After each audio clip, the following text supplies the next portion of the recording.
My name is Lena. I'm sitting here, my laptop open, the cursor blinking on a blank page. I'm a writer, known for thrillers that keep readers up at night. But today, I'm not writing fiction. I'm writing about me, about where I come from. It's not a pretty story, but it's mine. My mom, Claire Valmont, was a big deal in the TV world. Beautiful, charming, the kind of woman who lit up a room. I remember watching her on TV, admiring how everyone seemed to love her. But that was just one side of her. When I was a kid, I never really understood why I had to live so differently. Born with a hair lip, I had surgery as a baby. But to Mom, I was a mistake, something to hide. "We can't let people see you like this," she'd say, her voice cold, as she adjusted the medical mask on my face. "You understand, right? It's for your own good." I grew up in a big house, but it felt like a prison. I was always alone, except for the nanny, Mrs. Jenkins.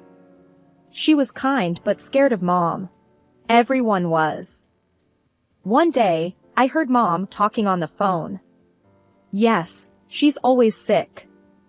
Poor thing. It's a severe immune disease," she lied so effortlessly. I knew then that she was ashamed of me, that she saw me as a burden. My dad? He wasn't around much after the divorce. I heard he was living it up with his new family. I used to imagine him coming to rescue me, but he never did. I didn't go to school like other kids. A tutor came home to teach me. "Keep your mask on," she'd remind me, just like Mom. I turned 10 that year. I was sitting in my room, my only sanctuary, when Mom walked in. She looked at me, her expression hard to read. "Mom, if you hate me so much, why don't you just send me to Dad?" I asked. I needed to know, even if it hurt. She laughed, a harsh, cold sound. "And let the world think I abandoned my sick child? No, we can't have that. Better they think I'm a saint, caring for her ailing daughter." That night, I cried myself to sleep. I was just a prop in her perfect world, a secret she was desperate to keep. But I knew one thing for sure. I wasn't going to be a secret forever. I often think about how different my life was from other kids. There I was, cooped up in my room, a mask covering half my face, while they were probably out playing, laughing, living. My world was small, confined to the walls of my room, my imagination the only place I could be free. Every morning started the same. I'd wake up to the muffled sounds of the house, slip on the mask that had become my unwanted companion, and sit down for breakfast. Mrs. Jenkins, our housekeeper and my nanny, would bring it in, her face always wearing a smile that didn't quite reach her eyes. "Good morning, dear," she'd say, setting down my tray. "Your mother left early for a shoot. She said to remind you to keep your mask on." I nodded, used to the routine. It was always like this. Mom was either absent, busy with her glamorous life, or when she was home, I was just a problem she had to deal with. Some days, I'd try to talk to Mrs. Jenkins, to get some glimpse of the outside world.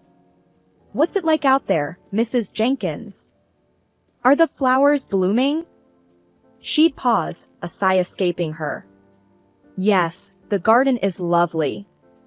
I wish you could see it." But wishes were useless in my world. As I grew older, the isolation ate at me. I watched TV, saw other kids my age doing normal things, and it burned. I wanted that. I wanted to be normal. But Mom's voice would always echo in my head, "Normal? You'll never be normal." Sometimes, I'd rebel, in small ways. One day, I left my room, mask off, just to feel a moment of freedom. Mom caught me, her face twisting in anger. "What are you doing?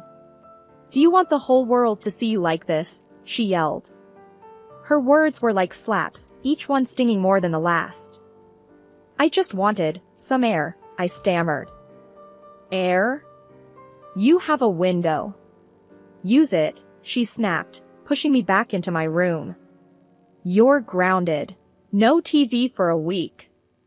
That night, I lay in bed, feeling the weight of the world on me. I was her secret, her shame. She didn't see me as a daughter, just a mistake she had to hide. My only solace was my writing. I poured my heart into those pages, creating stories where I was brave, strong, loved. Writing was my voice when I had none. One evening, Mrs. Jenkins found me scribbling furiously. She watched me for a moment, then said softly, "You know, you're quite good at that. Maybe one day, you'll be a writer." I looked up, surprised. "You think so?" "I know so," she said, a rare firmness in her voice. "You've got talent, and more importantly, you've got something to say." That stuck with me, gave me a glimmer of hope in my dreary world. But hope was a dangerous thing. It made me want more, made me dream of a life where I wasn't just the girl behind the mask. I started to imagine what it would be like to leave this place, to find a world where I wasn't just a shadow. Sometimes life throws you a lifeline when you're drowning in despair. That's what happened to me one dreary Tuesday, a day that felt as gray as my thoughts. Everything changed with a phone call. The phone, an old relic, hardly ever rang, so when it did, it jolted me. Mrs. Jenkins answered, her face turning pale as she listened. Then she came to me, her voice barely a whisper. "It's your father." My father, the man who had become more a figment of my imagination than a real person over the years, was on the line. I felt a mix of excitement and fear gripping me as I took the phone. "Hey, Lena," his voice was unexpectedly warm. I saw your mother's show. She said you were dying." I closed my eyes, a wave of emotions washing over me. That show. I had watched it too, hidden away in my room. Mom, tears in her eyes, telling the world her daughter was on the brink of death. It was a performance worthy of an award. And it was all lies. "I'm not dying, Dad. I'm right here," I said, my voice a mix of anger and relief. There was a pause on the other end, heavy with unspoken words. "I'm sorry, for everything. I want to make things right. How about you come live with me?" The offer was like a ray of sunlight in my dark world. Leave?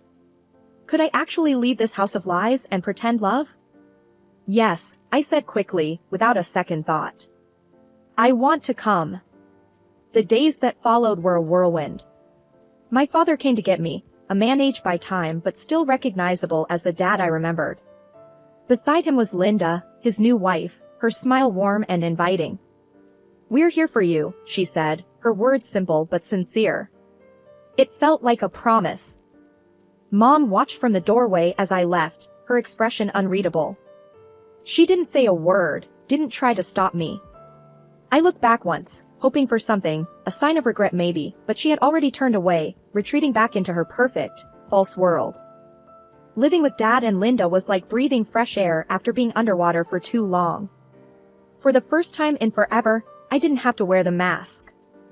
I could just be myself, though I was still figuring out who that was.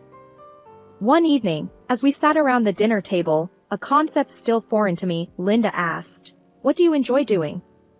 "You know, for fun."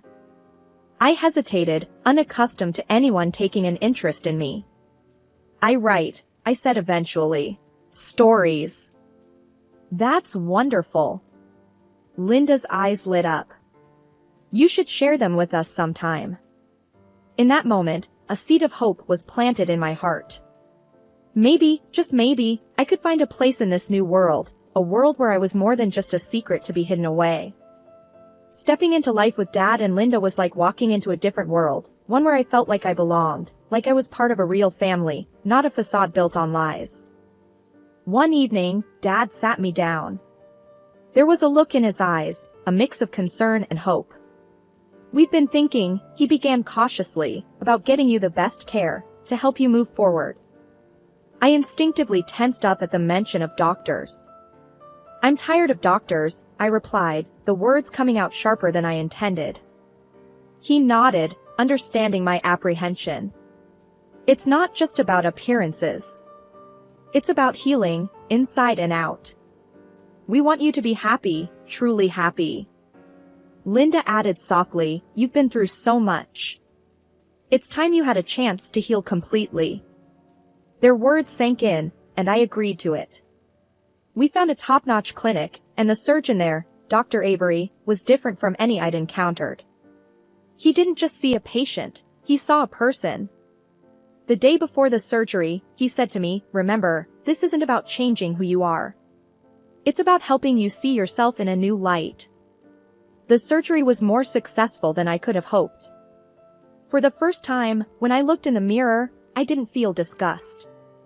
I saw a reflection that surprised me. I even bore a resemblance to my mother, her beauty that I never thought I could share.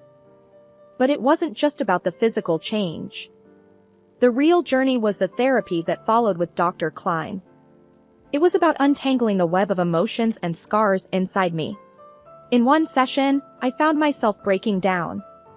I'm just so angry, I confessed, tears streaming down my face. Angry at my mom, at the world, at myself. Dr. Klein handed me a tissue, her gaze steady. It's okay to feel angry. But remember, you also have the power to let go of that anger, in your own time. It was a long, tough climb, but slowly, I started to feel a shift inside me. The anger began to ebb away, replaced by something calmer, more like peace or perhaps acceptance. As the days passed, Linda noticed the change. You're smiling more, she remarked one evening, a note of happiness in her voice. I touched my face, almost in wonder. Yeah, I guess I am. It feels right. For the first time in what felt like forever, I felt like the author of my own story. Not defined by my past, my scars, or my mother's shadow, but by my own strength and resilience. I started writing thrillers under a pseudonym, pouring every ounce of my tumultuous past into them. As I healed and grew, so did my stories. They became more mature, more gripping. By the time I was 28, I was a successful author, my books flying off the shelves. But despite my success, I always kept my true identity a closely guarded secret. Then, out of nowhere, the past called me. Literally. I was at home, scribbling notes for my next book, when the phone rang. Dad answered and, after a brief conversation, his face clouded with confusion. It's for you, he said, handing me the phone. Something about a TV show. I took the phone, my heart skipping a beat. Hello? Hi, is this Lena Holmes? A chirpy voice asked. I'm calling from Straight Talk, hosted by Claire Valmont. We're huge fans of your work and would love to have you on the show. Claire Valmont. My mother. The words hit me like a wave, leaving me momentarily speechless. I'll think about it, I managed to stammer out. After hanging up, I turned to Dad and Linda, who were both looking at me with concern. It was Mom's show. They want me as a guest. Linda's eyes widened. Oh, my. Are you okay? I nodded, a plan slowly forming in my mind. I'm more than okay. I think it's time to face her. To show her, and everyone else, who I really am. Dad looked worried. Are you sure? That's a big step. I felt a surge of determination. I've never been more sure of anything. It's time she knew the truth. So, I called them back and agreed to go on the show. As the day approached, my nerves were a tangled mess, but underneath it all was a steady current of resolve. I was ready to take back my story. The day of the show, Linda hugged me tightly before I left. You're brave and strong, she said, her voice full of pride. Remember that, no matter what happens. The studio was a frenzy of activity, lights, and cameras everywhere. And there she was, Claire Valmont, as poised and charismatic as ever. She hadn't seen me yet. A producer approached me, all smiles. Ready to meet Claire? She's excited to have the mysterious author of The Wolf Trap on her show. I nodded, feeling an odd sense of calm. Yes, I'm ready. As I walked onto the set, my mother turned, her professional smile in place. Then her eyes met mine, and for a split second, I saw a flicker of uncertainty. "Welcome," she said, recovering quickly. "We're all eager to hear about your thrilling novels. Where do you find your inspiration?" I looked into the camera, then back at her. "Well, I began, my voice steady, let's just say my childhood was quite eventful." The air was thick with unspoken words, the tension palpable. This was it. My moment of truth. Sitting across from my mother on live TV, my heart was pounding, but my voice was calm. This was the moment I had been waiting for, the moment to confront the ghost of my past. "So," my mother started, her TV smile flawless, "your books have been a huge success. What's the secret to creating such spine-tingling stories?" I leaned forward slightly, my hands folded. "Truth is often stranger than fiction," I said, my voice even. "My books, they're drawn from real experiences, real pain." Her smile faltered for a second. "Real experiences? How intriguing. Can you give us an example?" I took a deep breath. "Well, let's start with a girl who was hidden away from the world because of her appearance. A girl who was told she was a burden, an embarrassment." The color drained from her face, her professional mask beginning to crack. I see. That's quite a dark inspiration." I didn't back down. "Yes, it is. That girl was me, Claire. And you are the mother who hid her away." The studio was dead silent. You could hear a pin drop. My mother's face was a picture of shock and disbelief. "What are you saying?" she stammered. "Do you know who I am?" "I know exactly who you are," I replied firmly. "You're Claire Valmont, the woman who told the world her daughter was dying, just to gain sympathy. The woman who locked her daughter away because she couldn't bear the thought of having a child that wasn't perfect." Her mouth opened and closed, but no words came out. She looked around, as if seeking an escape. The producer tried to intervene. "I think there's been a misunderstanding." "No," I cut in, turning to the camera. "There's no misunderstanding. For years, I lived in a shadow, hidden away, my very existence denied. But not anymore." I could see the panic in my mother's eyes now. She was losing control of the narrative, the perfect image she had crafted for herself. This is absurd," she finally managed to say, her voice trembling. "You're making this up. Why would I do such things?" "Because to you, image was everything. And I didn't fit that image," I said, my voice steady but heavy with emotion. "But I'm not that scared little girl anymore. I'm here to tell my story, the real story." The show cut to a break, the tension in the studio palpable. My mother was speechless, her facade shattered. For the first time, I felt like I was in control, no longer a victim of her lies and manipulation. The aftermath of the TV show was like a storm that had been brewing for years, finally breaking. The media went into a frenzy. My phone was ringing off the hook, journalists clamoring for more of my story. And through it all, I felt a strange sense of relief. The truth was out, no longer a burden I carried alone. The next day, Dad and Linda were glued to the TV, watching the news coverage. "You've started quite the firestorm," Dad said, his voice a mix of concern and admiration. Linda nodded, her eyes on the screen. "But you did what you needed to do. We're proud of you." I sat with them, watching as my mother's once flawless image was picked apart. There were debates, discussions, people expressing shock and sympathy. Then, the phone rang. It was the TV network. I answered, bracing myself. "We've never seen a reaction like this," the voice on the other end said, a bit frantic. "Your mother, she's been suspended. The show's on hold." I let out a slow breath. I see. After hanging up, I turned to Dad and Linda. They've suspended her. The show's on hold. Dad shook his head. I never thought it would come to this. I didn't either, I admitted. But maybe now she'll understand the impact of her actions.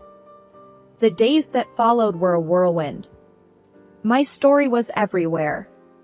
People were talking, not just about the scandal, but about my books, my journey. I was invited to interviews, podcasts, book signings. It was overwhelming, but in a good way. One night, Linda sat down with me, a serious look on her face. Are you okay with all of this, Lena? It's a lot to handle. I thought about it.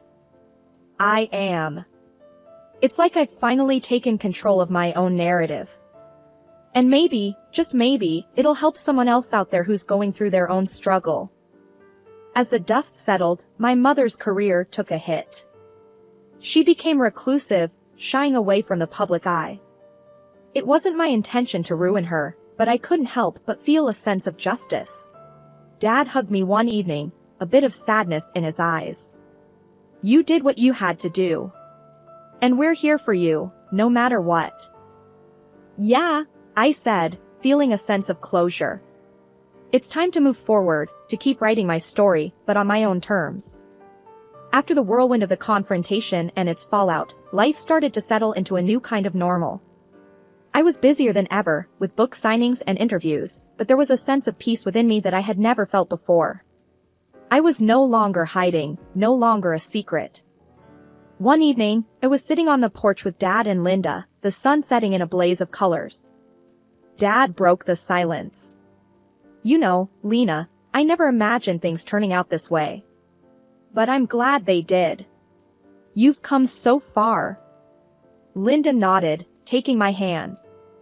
You're an inspiration, not just to us, but to so many out there. I smiled, feeling a warm glow in my heart. Thanks. It feels good to finally be myself, to not be afraid of the truth. We talked about the future, about my next book. I was already working on it, pouring my newfound sense of self into the pages. It was more than just a thriller, it was a story of triumph, of overcoming the odds.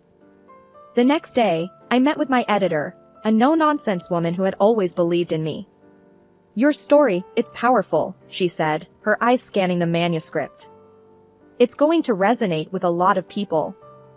I felt a surge of pride. I hope so. It's the most honest thing I've ever written.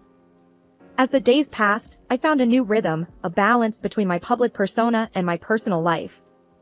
I was still writing, still sharing my story, but I also took time for myself, for Dad and Linda, for the life we had built together. One afternoon, I sat down to write in my journal, a habit I had maintained since I was a child. It was a moment of reflection, of looking back and looking forward. I wrote about the journey, about the pain and the triumph, about the love and support I had found. I closed the journal, feeling a sense of contentment. My past was a part of me, but it didn't define me. I was more than the girl in the mask, more than the daughter of Claire Valmont. I was a writer, a survivor, a woman who had found her voice. As I looked out the window, I realized that this was just the beginning. There were more stories to tell, more chapters to write in my life. And I was ready for whatever came next.